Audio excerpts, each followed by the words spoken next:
Out of the sands of a desert island, new life emerges from the remnants of the dead. Birthplace to a race of ancient reptiles, its beaches are an inferno, too deadly to linger on, but where the only escape leads past the jaws of a monster. Tiger sharks await the tide of thousands of travelers weary from their ocean crossing. These Pacific green turtles make easy prey.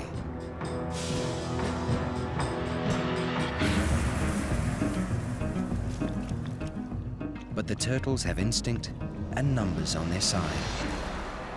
Every year, their epic struggle turns this remote and protected speck of sand into nature's war zone.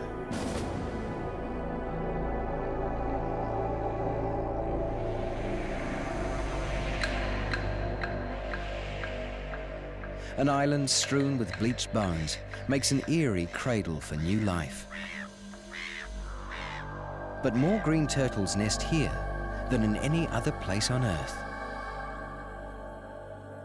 And every year, it's as if their ancestors call them back. These Pacific green sea turtles are returning to a place that many of them haven't seen since they were born. For some, it's a migration of 2,500 kilometers, 1,500 miles, from their feeding grounds in the warm, shallow waters to the north and northeast of Australia. They may already have been traveling for over a year.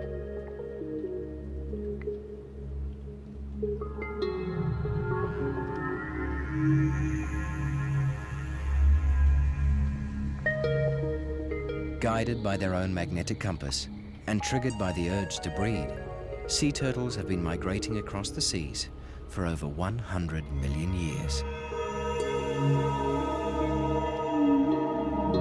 Along the way, males and females find each other and begin the process of courtship.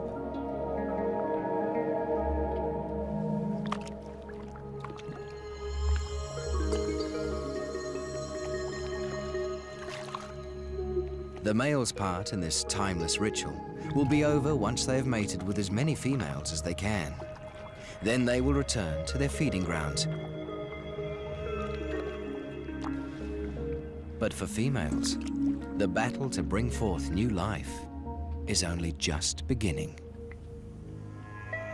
In about a month, they will be ready to go ashore and lay their eggs. Success and survival depend on numbers, so they store enough sperm to lay several clutches over the next 3 months. As they approach their nesting ground, they are probably guided by the distinctive scent of home.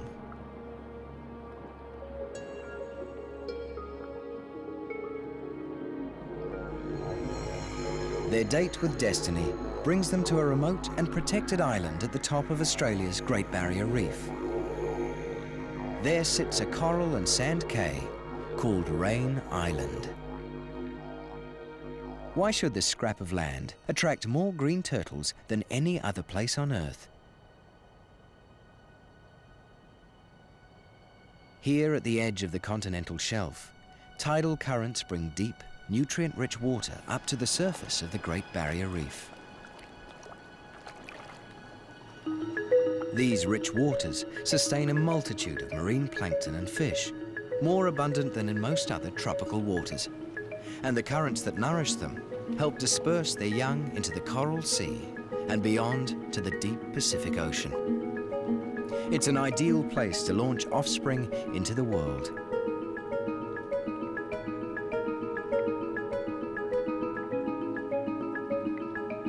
As surgeonfish dash together to spawn, the water is literally alive.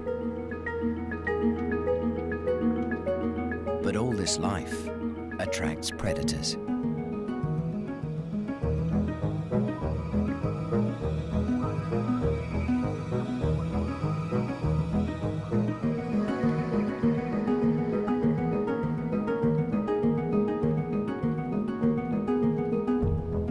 There's a year-round population of reef sharks that find prey and shelter among Raine Island's coral slopes. And even large open water sharks cruise here, like these courting great hammerheads. But these predators pose little threat to the approaching turtles. They will be spectators and fight for the scraps of slaughter. Later, they'll snatch at the helpless young. But predation isn't the only danger here. The island and its reef offer hazards of a very different kind. In 1844, the British Navy built a beacon tower here to help sailors navigate the treacherous reefs. The island once attracted miners and fishermen, but not for long. Piles of guano bricks are the only remnants from when the island was a rich source of fertilizer, created by centuries of seabird droppings.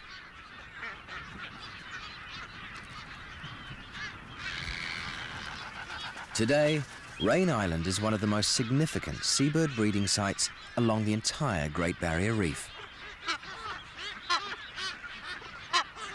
Every year, thousands of boobies and frigates fight for living room in the island's barren central depression.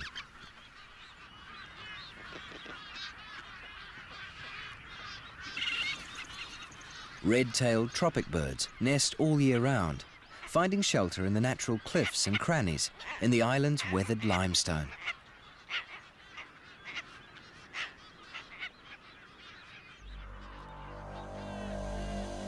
For unwary turtles, though, the same rocks are lethal traps, making the island their boneyard as well as their beacon.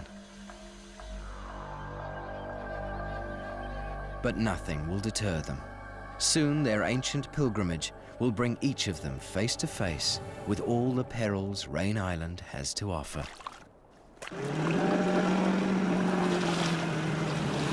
There should be one through here. This looks like the right sort of structure. Have a look at over there, mate. Ian Bell is a wildlife research officer with an interest in the turtle's breeding biology. You see that one? Just bring it around to the left. There we go. There's one there. Ian is here to study the movements of females between their nesting visits to the island.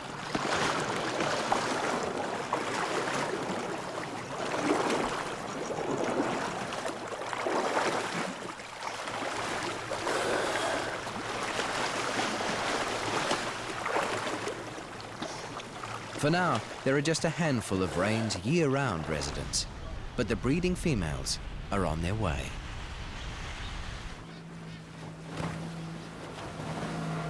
Marine biologist Richard Fitzpatrick is here to study the tiger sharks that gather here every year. Much of the ecology of tropical sharks remains a mystery, including their migration patterns. Last year, Richard became the first person on Australia's Great Barrier Reef to satellite tag a tiger shark. After she left Raine Island, Richard tracked her for 3 months until she was caught and killed in a fishing net 1,600 kilometers or 1,000 miles away. To build up a picture of their migration pathways, Richard needs to track more tigers over a longer time, and remote Raine Island is one of the best places to find several together. Just like its land-dwelling namesake, the tiger shark is an elusive predator. Found throughout the world's tropical oceans, tiger sharks can travel as much as 80 kilometers, 50 miles in a day, stopping only to feed. Normally solitary and nomadic, one event that brings them together in numbers is the turtle nesting. And some females are arriving already. This mutilated turtle is probably the victim of an encounter with a tiger. More powerful than fear, the instinct to reproduce will drive them to their fate.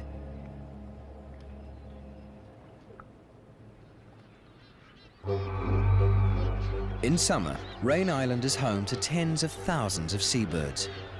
Every day, temperatures climb past 40 Celsius or 104 Fahrenheit. But birds have ways to cope. Feathers insulate them from the heat of the sun, and for extra cooling, adult boobies flutter their throats like panting dogs. Chicks must find other ways, seeking shade beneath the parent or amongst the vegetation. Without that shade, chicks resort to sleeping on their beaks and feet to make the most of any cooling breeze.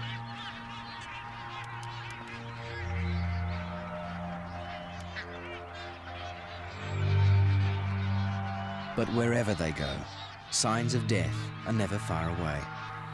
It might be a sanctuary, but Raine Island is a harsh cradle for new life.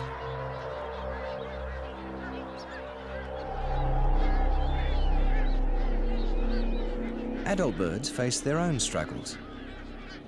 Frigate birds are the island's pirates, hovering above the beaches waiting to attack homecoming birds.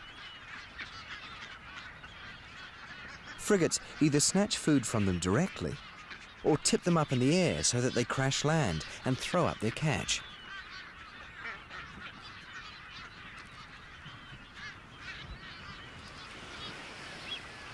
Survival means a struggle for air supremacy. And as the day ends, another struggle is just beginning.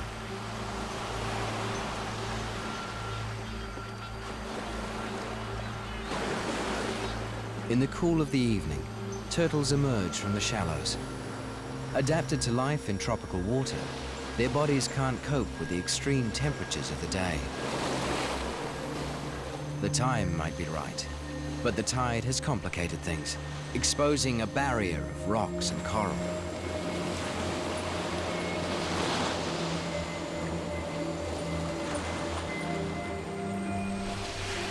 Turtles that pick their time and place more carefully can save precious energy.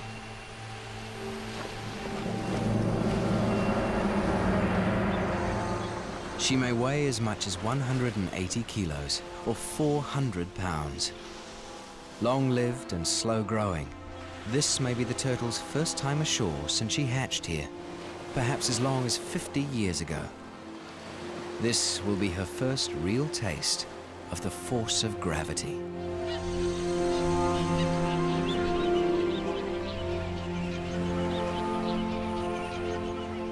It should take just 1 or 2 hours to dig a nest and lay a clutch of eggs. But females have been known to dig several times, taking all night to find just the right sand conditions to lay in. Too dry and the nest will collapse as she digs. Too wet and her eggs will be starved of oxygen.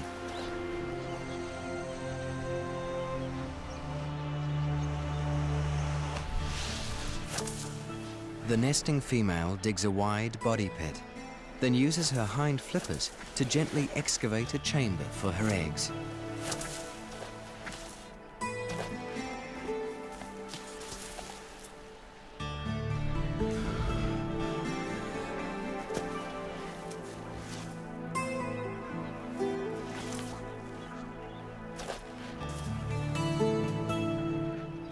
Only when she's satisfied with the chamber will she begin to lay.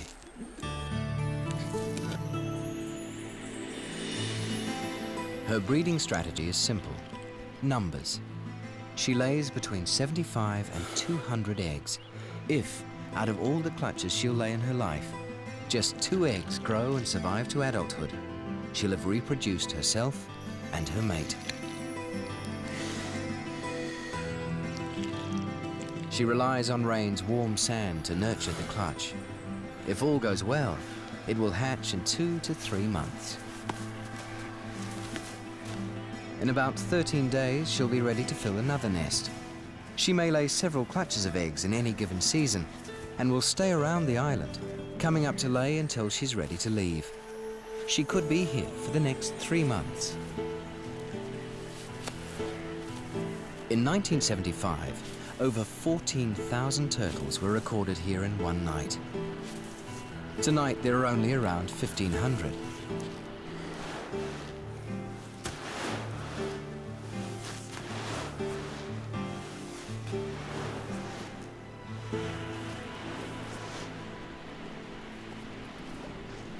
Most of what we know of the green turtle's breeding biology comes from studies of those brief visits ashore. The vast majority of their lives, the time spent in the water, goes largely unobserved. Ian Bell hopes to shed some light on that hidden portion of their life cycle.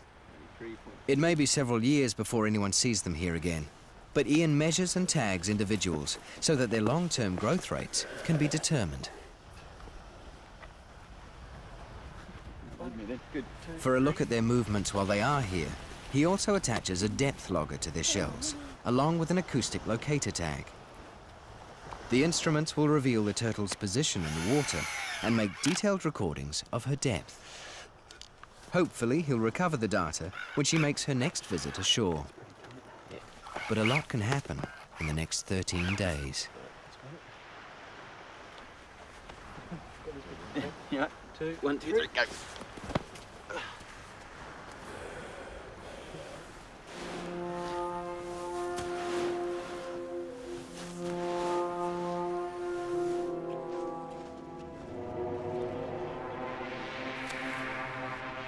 By sunrise, any turtles still nesting must return to the water before the heat of the day begins to build. But it isn't always easy.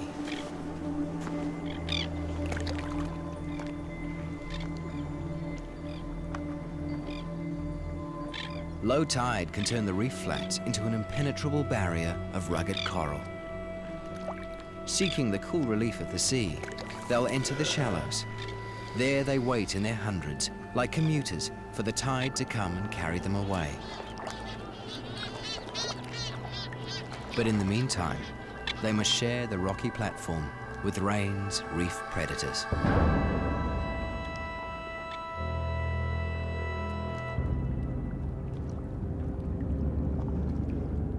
Reef sharks can easily negotiate these coral shallows. If they're lucky, they'll pick up the scent of a dead turtle. But they're not big enough to threaten a grown adult.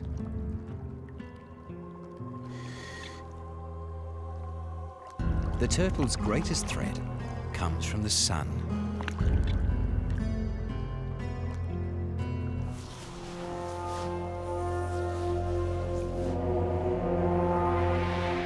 Turtles still on the island face escalating danger.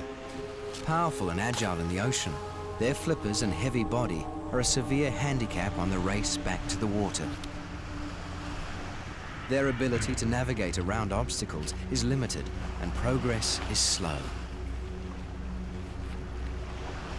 The longer they take, the more heat they absorb, and with no mechanism for getting rid of it, the more exhausted they become.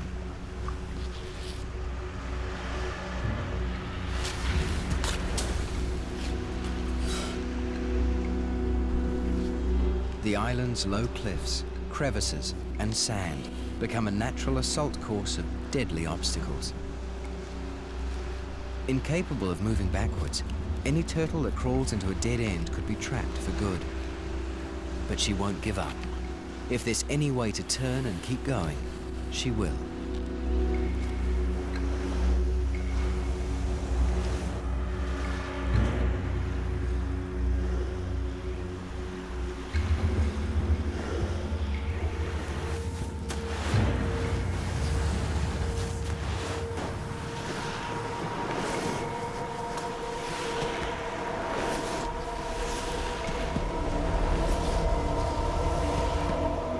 Even nesting pits become a series of traps that she has to cross before she can escape the hot sun.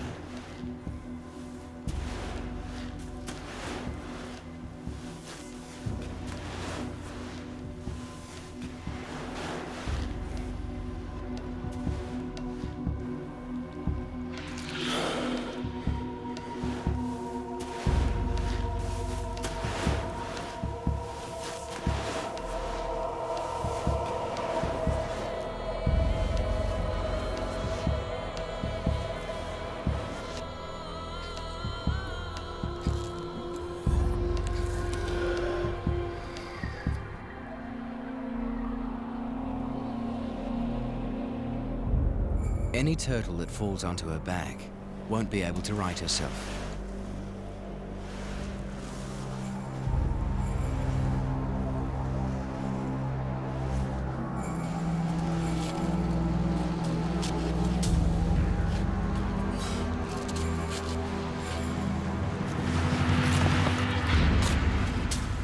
She is doomed.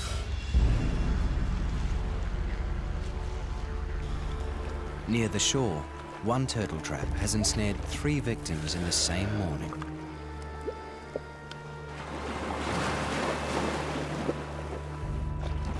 Their fate now depends on the race between sun and tide. If they're lucky, they'll be rescued by the rising water. If not, the sun's intensifying heat will gradually kill them.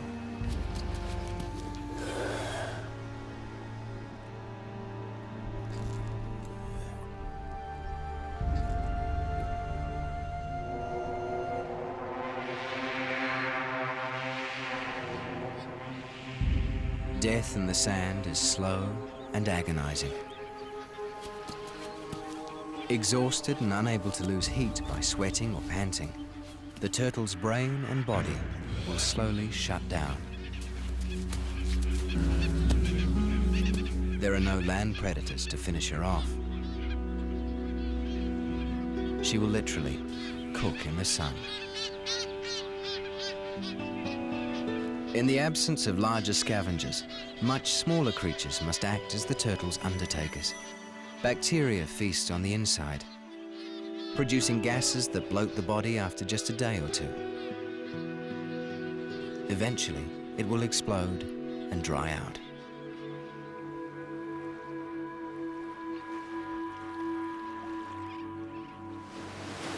Some turtles die tragically close to salvation.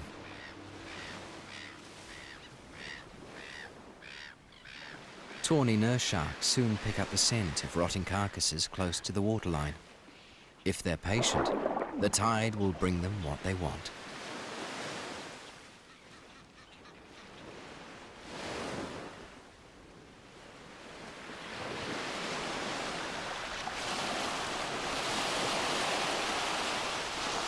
As sad as the turtle's fate may be, for the sharks, it's an opportunity too good to miss. They may even rely on this seasonal bonus to build themselves up for their own breeding cycle.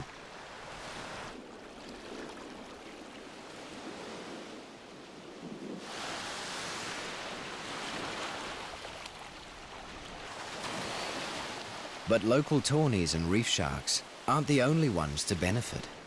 The same annual bonus is probably what attracts tiger sharks to the area.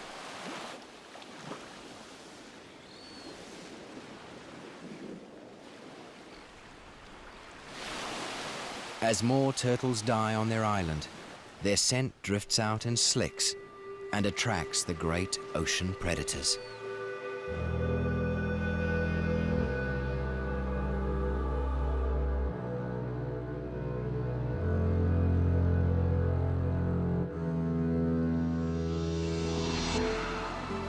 Any nesting turtle leaving the island at this time will need all her energy to find a place to rest and hide.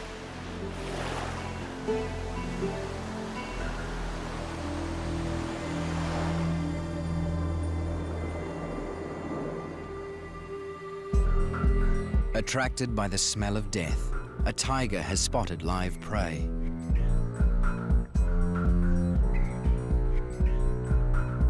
Despite the difficulties on land, turtles are highly maneuverable in the water, capable of bursts of up to 32 kilometers or 20 miles per hour.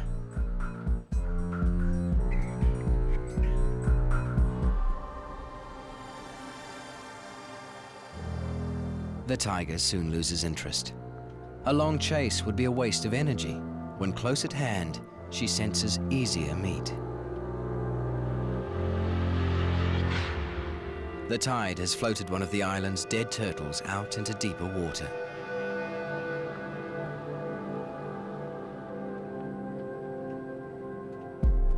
Although it has excellent eyesight, the tiger's sense of smell can detect blood in the water from almost 2 kilometers, over a mile away. And the slick from a rotting turtle is impossible to miss. Tiger sharks are cautious and seldom attack immediately. It takes its time, making sure the prey can offer it no harm.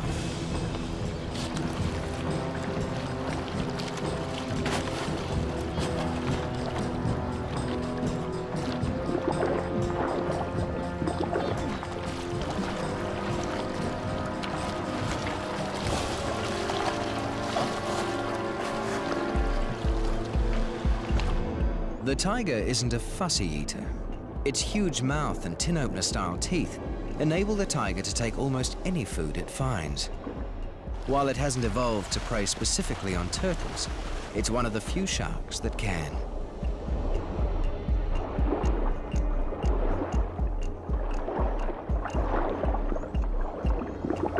Opportunities like this are what bring these monsters back to Raine Island every summer. Or so Richard Fitzpatrick believes. To find out more, he and his team are preparing to catch a tiger by the tail. So far, only reef sharks are responding to the baited hook they have out. The plan is to hook and haul a mature shark up to the boat, so Richard can attach a tracking tag. But it takes more than bait. It takes patience.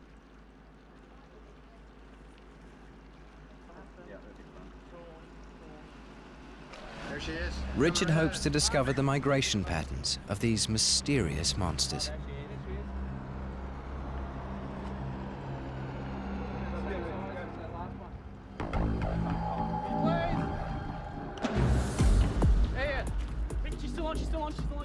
To do so, he must swim right up to one. They've hooked a big one, around 200 kilos, 440 pounds of angry shark. The thrashing tiger won't be harmed by the barbless hook, but she could easily kill Richard if she escapes, which she does. Thankfully, the only victim is the hook. A bigger hook, a bigger rope, and a bigger boat. Not much you can do about that, is there? I need some bigger arms.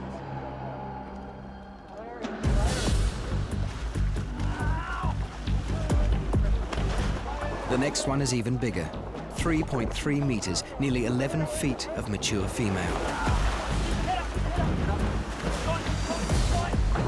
Once she's held at the back of the boat, Richard has to get close enough to tail rope her. Even though she's on the hook, her powerful tail could still break his bones. And roping her takes more than one attempt.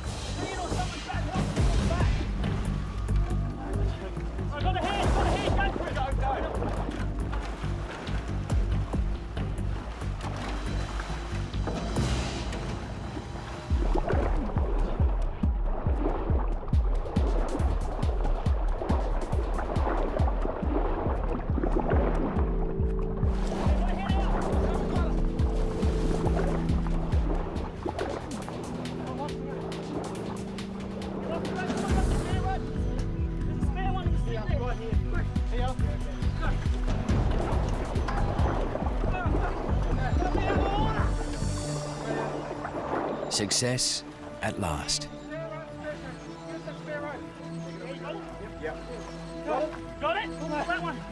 Once the shark is held by the tail and body roped, a strange thing happens.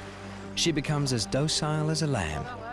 No one is sure why this happens, but without it, the job of tagging large sharks would be much more dangerous.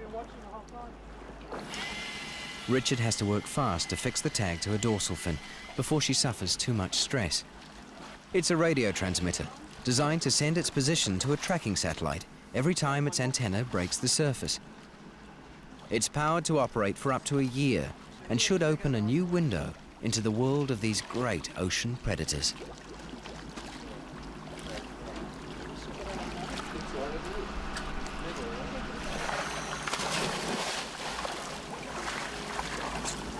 I'll just confirm that sat tag number 2. Yep. 37111. Yep, I think. Cool. She offers no resistance as Richard gently releases her. She's still a little groggy, so he'll swim alongside her to make sure she recovers from the ordeal. These sharks are a vital part of the reef ecosystem, but no one's sure if they're loyal to this area or merely passing through. Could overfishing elsewhere upset the balance of life here at Raine Island? We'll only know when we understand their migration patterns. For the purpose of the study, Richard names her Ripley and wishes her luck on her journeys. Now her movements are being observed from space. Will she stick around for the rest of the turtle nesting season? It's a good bet she will. With thousands of turtles homing in on nature's war zone, there's no shortage of food. It's just a matter of time before a live turtle feels the tiger's crunching bite. Death will be as savage underwater as it is lingering on land.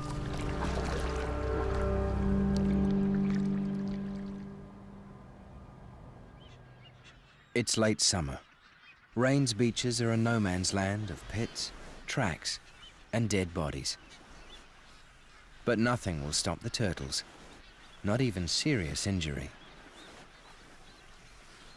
It's unlikely that this turtle could have dug a good egg chamber with just one hind flipper. The missing limb also slows her progress across the sand and puts her at further risk from the baking sun.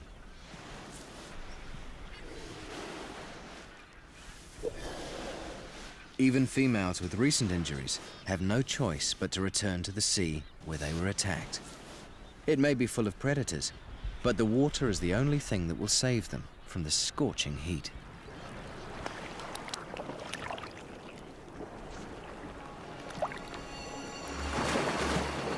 Turtles exhausted and weakened by their long, hot journey are even more vulnerable to a tiger shark.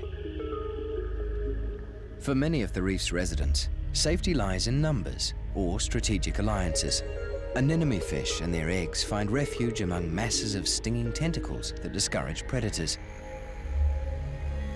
The goby is wary and ever vigilant. In return for accommodation, it provides its roommate, a blind goby shrimp, with a reliable early warning system.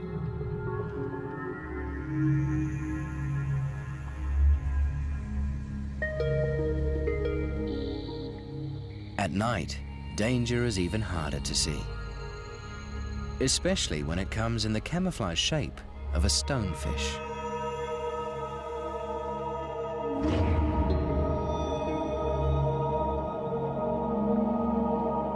Or the disarming beauty of a stalking lionfish.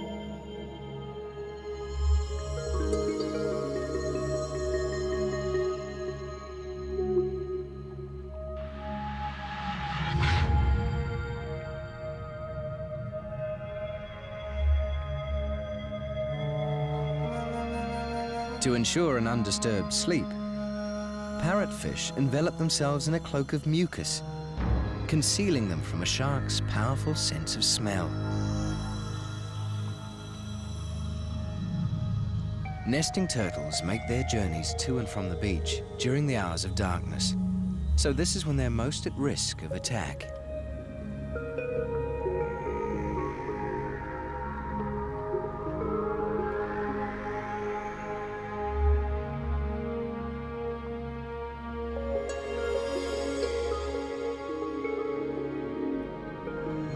During the day, many rest on the reef and try to avoid detection.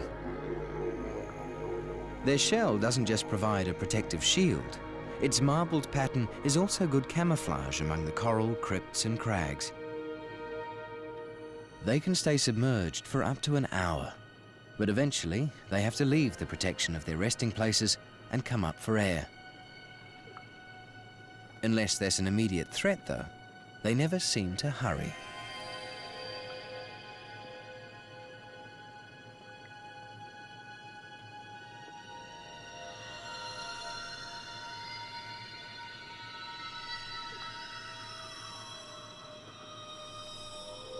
Researcher Ian Bell's turtle tags are yielding some early results. Females seem to stay around the reef between nesting visits. At night, they rest on the bottom for most of the time, but come into shallower water during the day. This may be a defensive strategy. It's over and about that direction there. Scientists believe tiger sharks spend their daylight hours in deeper water. But their sheer numbers also give the turtles some protection. If there are around 2,000 coming ashore every night, there could be at least 20,000 in the surrounding water. As they wait for their next struggle up onto the sand, The turtles seem focused on the task ahead rather than the danger behind.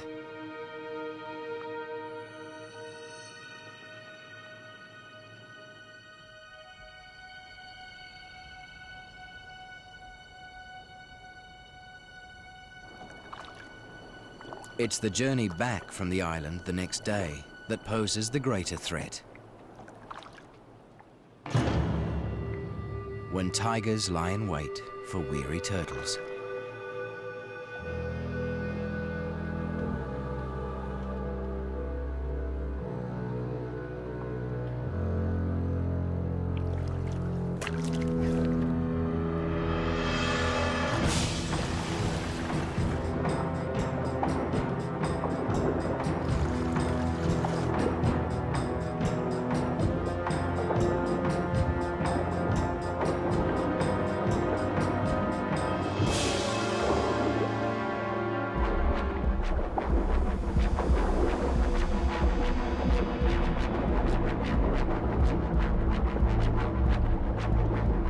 Green turtles are incapable of retracting their heads or flippers inside their shells.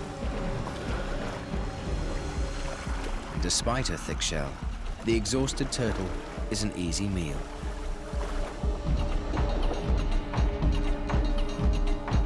It may be ferocious, but death in the water comes no faster than on the beaches. The cautious tiger shark will take its time, circling and returning to its victim again and again.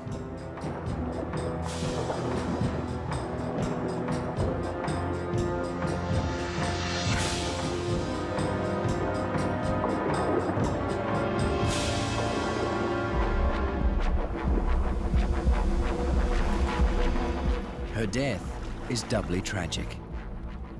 The tiger's attack has released her unlaid eggs. She hadn't dug a suitable nest.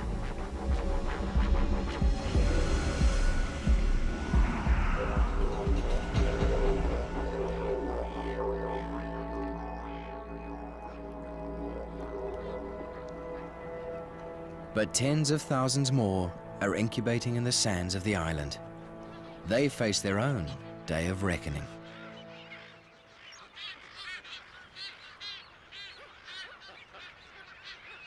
Rufous night herons come to Raine Island in summer to begin their own breeding season. There are just a few for now, but soon there will be about 1,000. Just like the sharks, they're here to prey on the turtles. Not the adults, but they're soon to hatch young.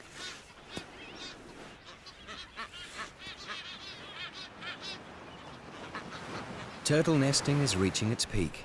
Nothing like the record of 14,500, but more than 2,000 coming up each night is still a staggering number.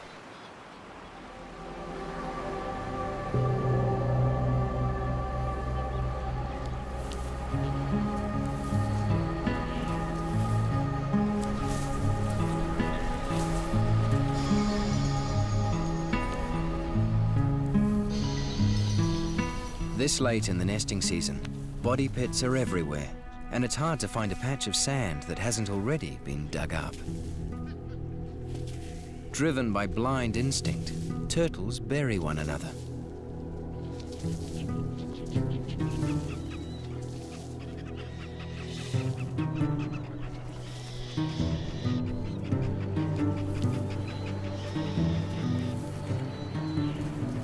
And still more are coming.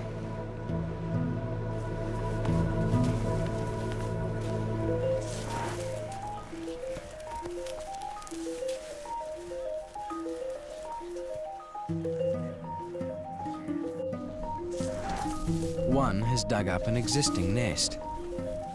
It may even be one of her own. For the uncovered hatchlings, this can be a mixed blessing.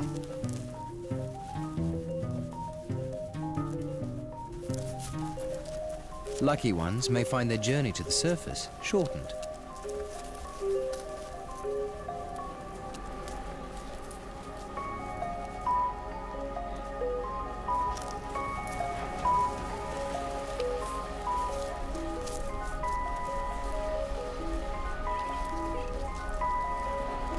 Less fortunate ones will be injured by lumbering females.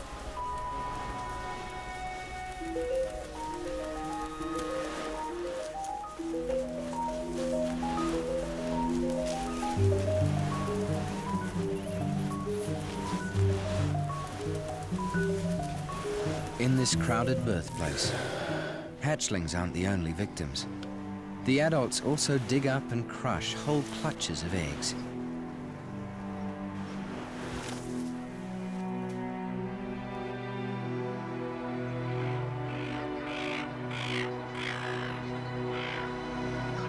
By morning, it's time for the adults to leave the beach again. As they do so, they leave behind their unintentional acts of destruction.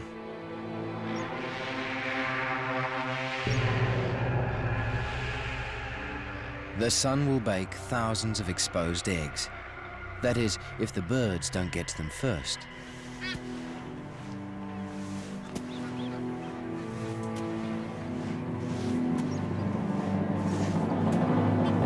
Overcrowding, sharks, low tides and the burning sun.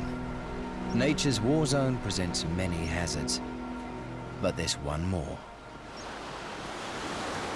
Nests laid too close to the high tide mark risk being flooded.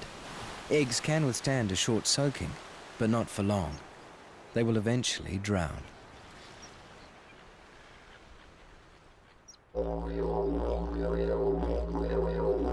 By late January, the wet season has arrived.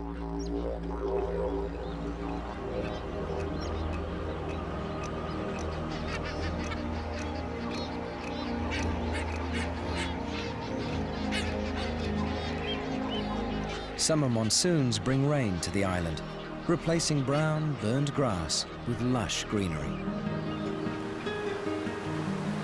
Turtles are still laying, but now just a few hundred a night. The island belongs to the birds, and in particular, to the herons. They've laid their own clutches of eggs and already have hungry hatchlings to feed. For her chicks to survive, this heron needs to find a plentiful supply of prey. But fish aren't what she's here for. She's timed the arrival of her family with the emergence of the baby turtles.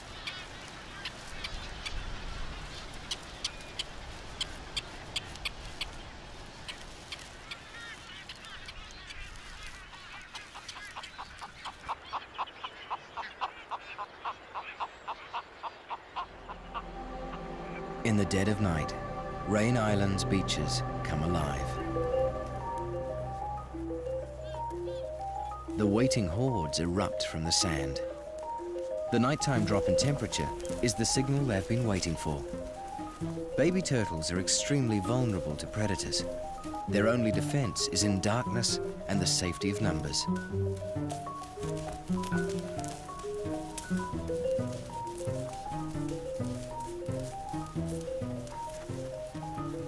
It can take a couple of days before they reach the surface.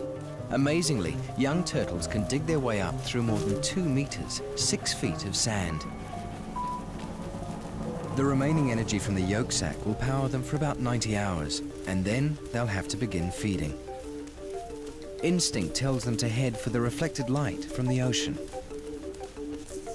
The hatchlings face the same obstacles as their parents, but their light weight means they can survive most falls, and they're able to right themselves if they fall on their backs.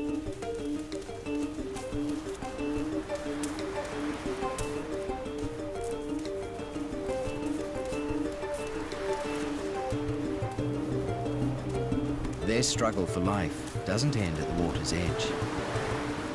It's only just beginning. They're vulnerable to any fish large enough to prey on them. Some scientists estimate that just 1 in 1,000 will reach adulthood. It's a miracle any survive at all.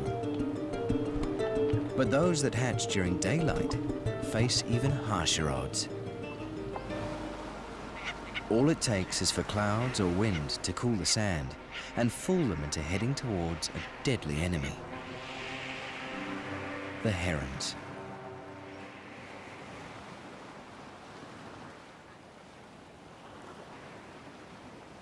Every afternoon, they begin to gather on the shore in silent anticipation. Responding to the drop in temperature, some hatchlings emerge before sunset. They have no idea what awaits them.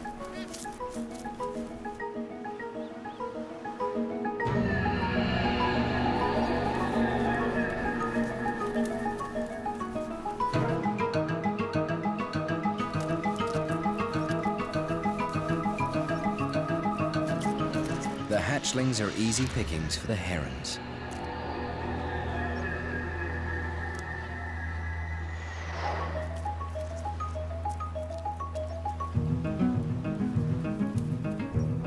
Like their parents, some will never make it off the island.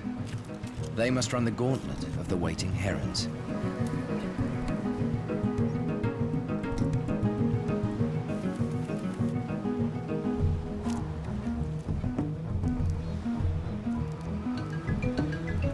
Attracted by movement, they flock to the site of an eruption in gangs. Turtles are swallowed alive and whole.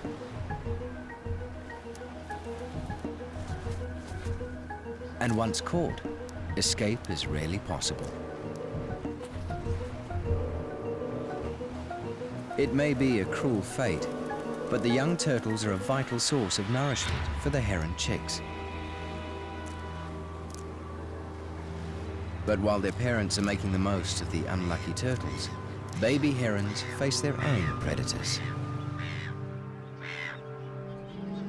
Hungry gulls.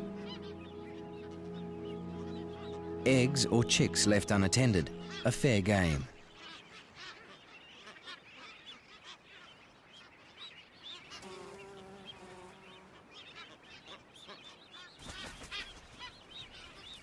In nature's war zone, life has to be fought for, and there are winners and losers among prey and predators alike.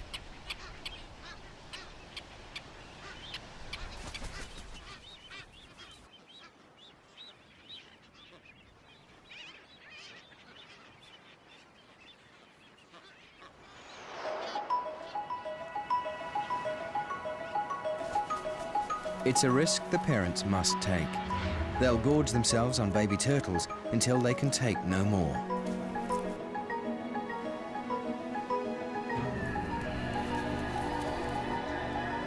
Despite the slaughter, numbers are still on the turtle side. As night comes, more will emerge and find their way to the water. Many will escape Raine Island. Swimming at right angles to the waves, they'll keep going for as long as their reserves will let them. The island's position in deep water helps their chances. It won't take them long to reach the safety of the ocean currents. Exactly where they go from there is a mystery. But in years to come, surviving females will always return. As for the tiger sharks, Richard Fitzpatrick has tagged 2 more.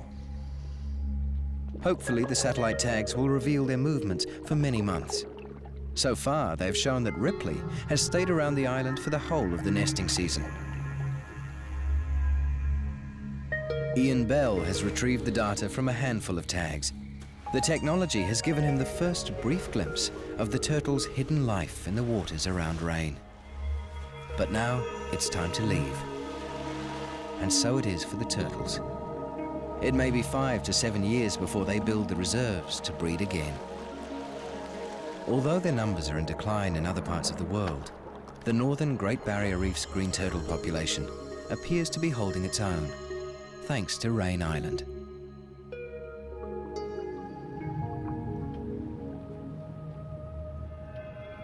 In the world's last untamed places, the battle between predator and prey is waged in balance. While that balance remains undisturbed, the battle will define life itself. The generations will return. Nature's war zone will be waiting for them.